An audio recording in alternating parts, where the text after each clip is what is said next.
Hey there, everyone. I am Allison Mancini, your wellness warrior. And I'm Julietta, the magical PT. And we are so glad that you are joining us today. And we're glad those of you that are joining us in the future. But you're here to get more insights and tools for tapping into the goddess within you and to support you in achieving all of your goals. Today, we are joined by Christina Donohue. So happy to have you here. Please tell our audience a little bit about yourself, who you are, what you do. Well, I just want to say thank you to you ladies. It's such an honor and a blessing to be with you today. I am kind of hard on like a plethora of a few things. But to make it short and sweet, I am a health, life, and wellness coach. I like to educate, empower, and inspire other women that have been through things in their lives, improving their health, their wellness awareness, their lifestyle, things like that. Yes, we love that. Who doesn't? Well, maybe some people, but we do. So thank you for being here. And it's time to dive right into our 4 magical questions. Ooh. So the first one, Christina, is what is your superpower? So my superpower is inner strength.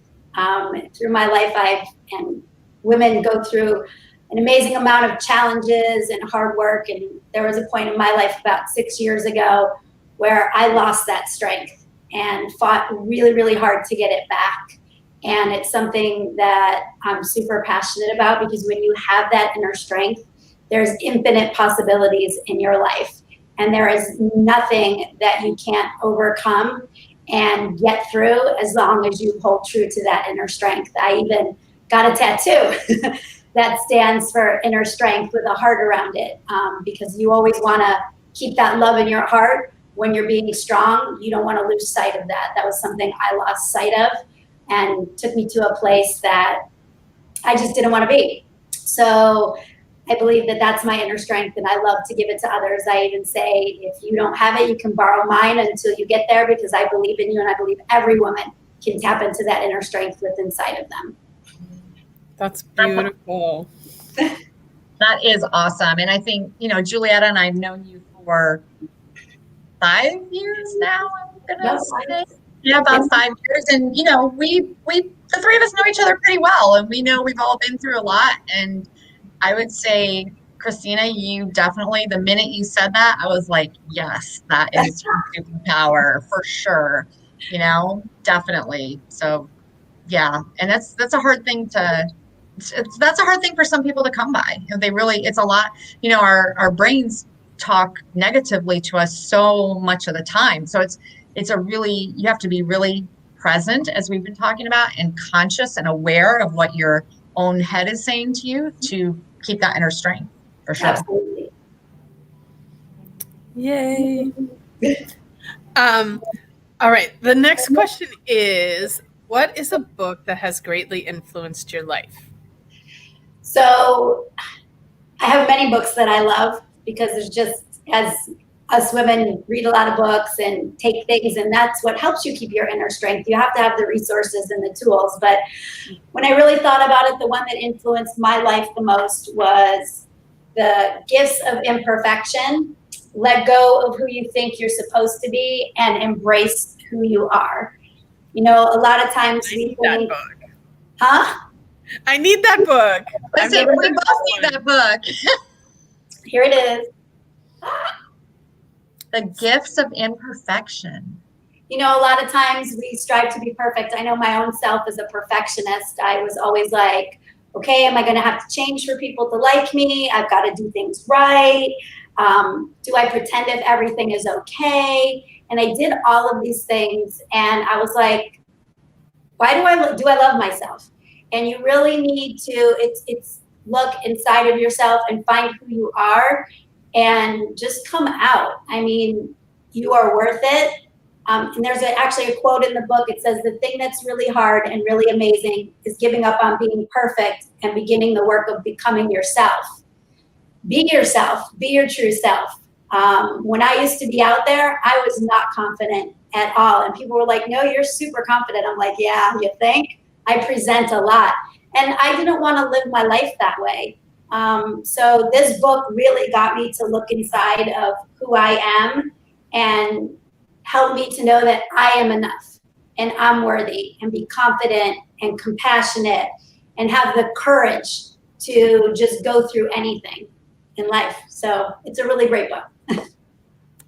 We'll be checking that out for sure. Yeah, that book, big time. Especially, it's a topic that's come up more than once on our podcast here, that too often, like, we set these standards of being perfect, and perfect doesn't exist anywhere ever. And so being okay with imperfection, we have to be, because it's the only thing that is imperfect. And Allison brought up, taking imperfect action. Like, we had to do that with the podcast. Just start and get it going. Otherwise, if it needed to be perfect, this conversation wouldn't be happening right now. Listen, you see it all over, and people have said it. You are perfectly imperfect, and it's those imperfections that make you unique in who you are. Don't try to be like anybody else. You are a unique individual, and if somebody's going to love you, they're going to love you for who you are and what you represent.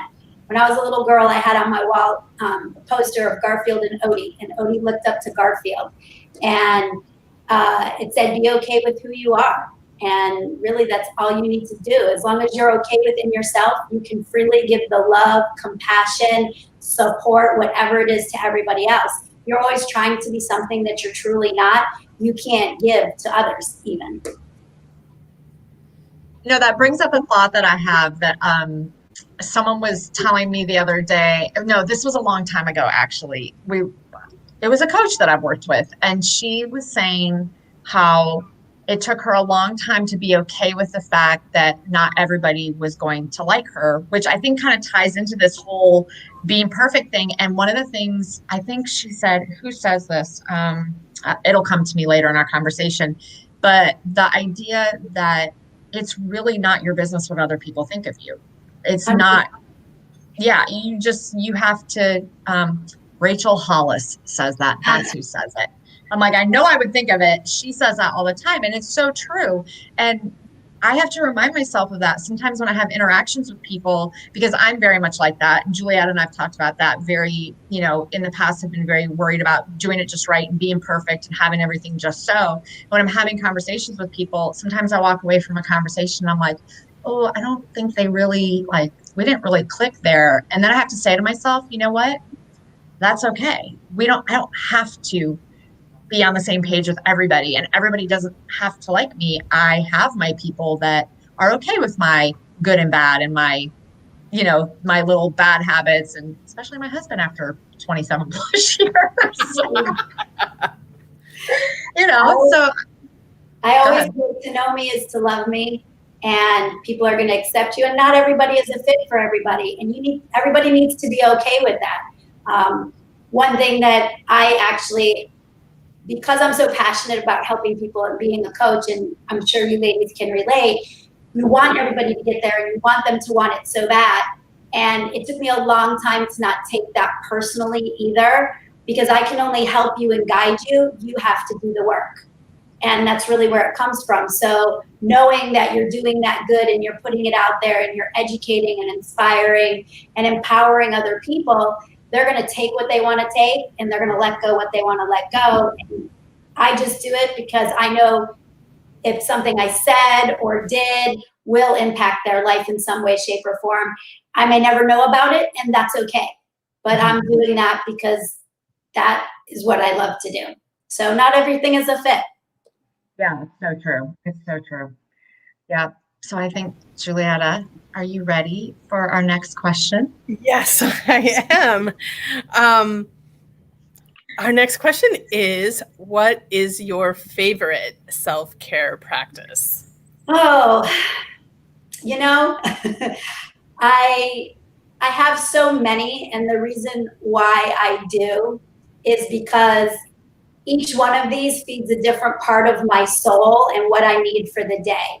So some of mine are running, when I need to go through that mentalness and kind of go within inside of myself and process and banter back and forth with myself, I run.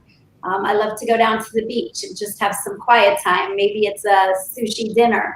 So it's really what feeds what I need for that day. And I have been so amazingly blessed. And if I could give this, just give it to every woman in the world, I would, because it was so uplifting and a weight off my shoulders.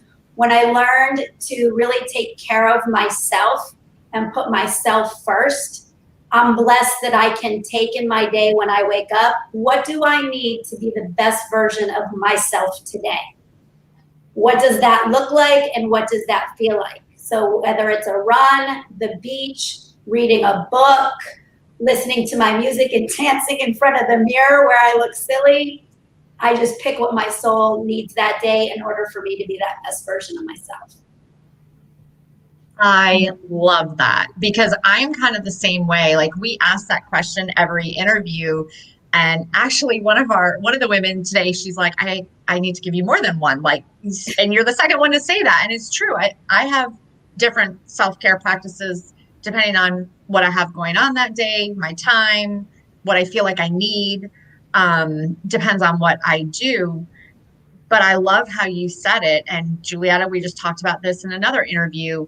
And I say it all the time. And I know you've probably heard me say this, Christina, or you and I've talked about this before, is that you have to put on your mask first, just like they tell you on an airplane. You must put yours on first before you help somebody else. And I cannot stress that enough because I've had the personal experience of not doing that.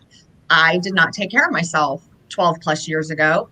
And I paid really dearly for it. I know. And there's a lot of us out there that have. And, we as women are such nurturers and we want to help and we want to serve and we want to do all these things. But the reality is, if you are not filling your cup, you cannot do all those things. You may be able to get away with it for a while, like I did and probably you did. And, but it will catch up to you. And I remember that when I got so sick, my kids were younger.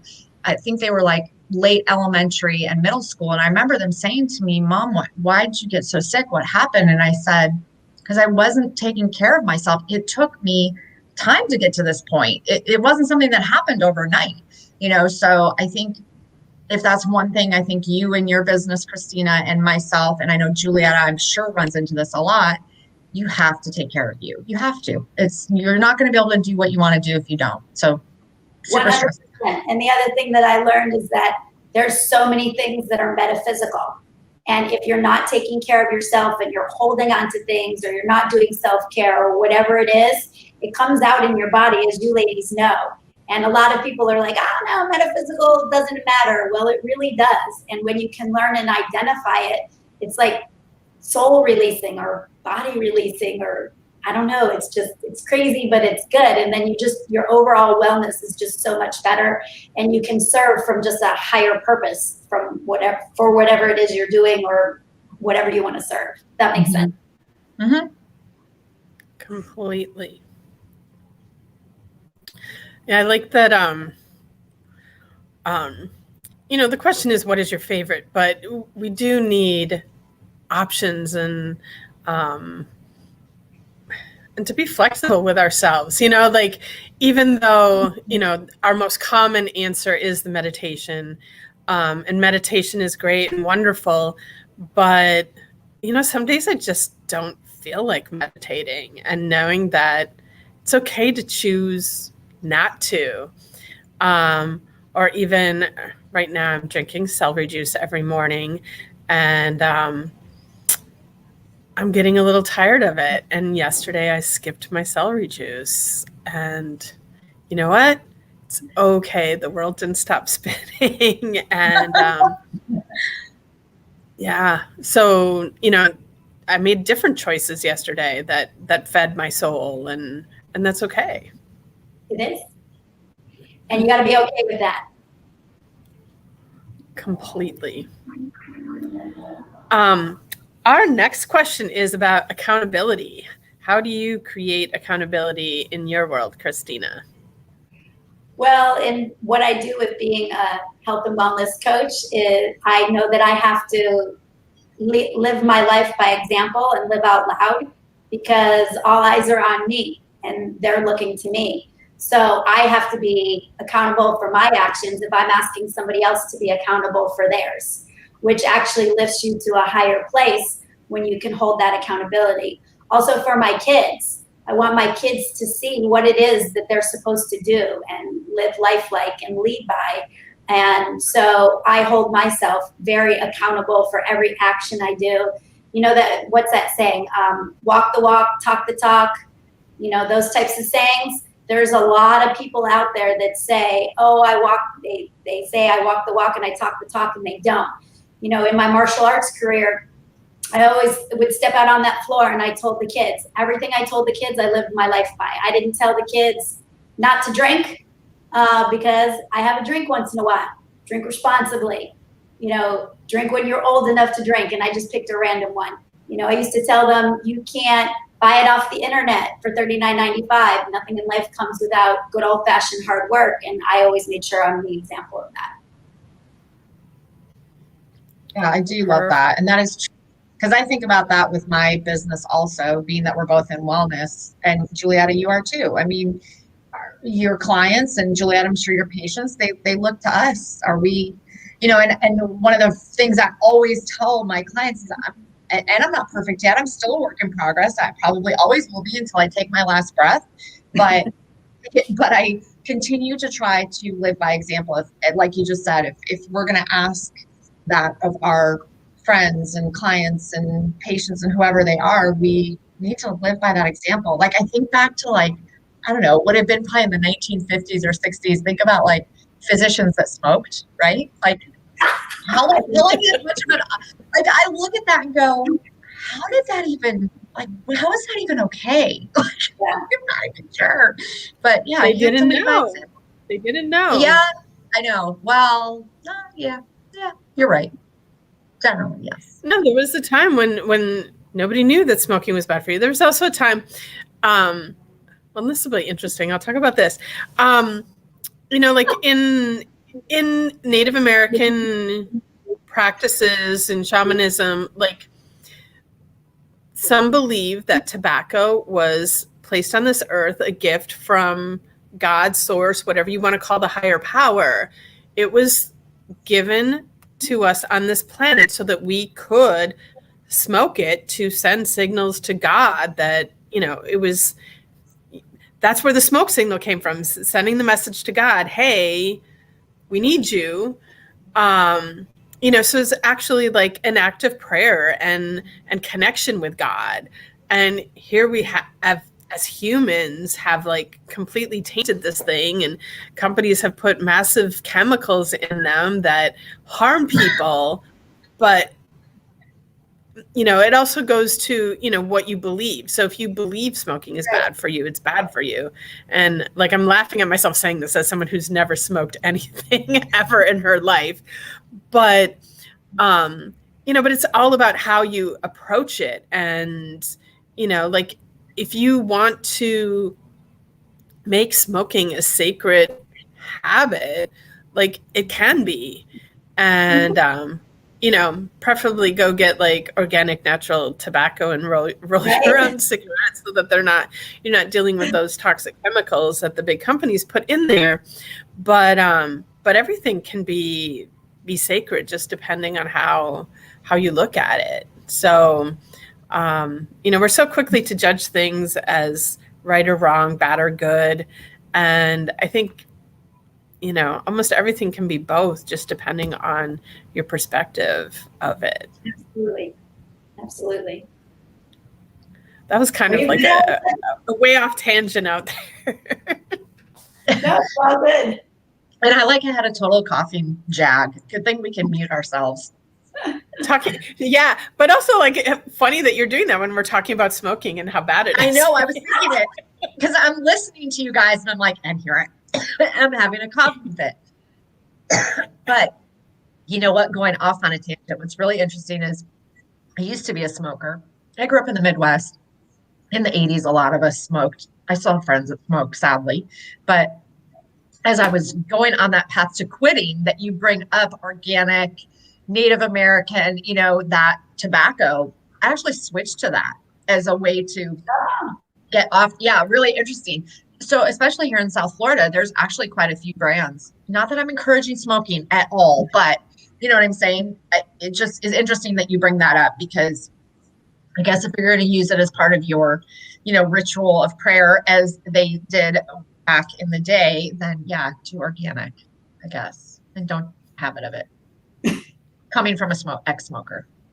I was one too, so I feel you. Yeah. That's okay. Awesome. Are we ready for takeaways? Yeah, that was like a super tangent. I loved it. This is why I love this. And to those of you listening or watching this, we are real women, good and bad, perfect and imperfect, conversation. Don't take offense. Just, being real. And I think that's what the world wants more of today. It's like our cell phones. Everything's turned into less human connection.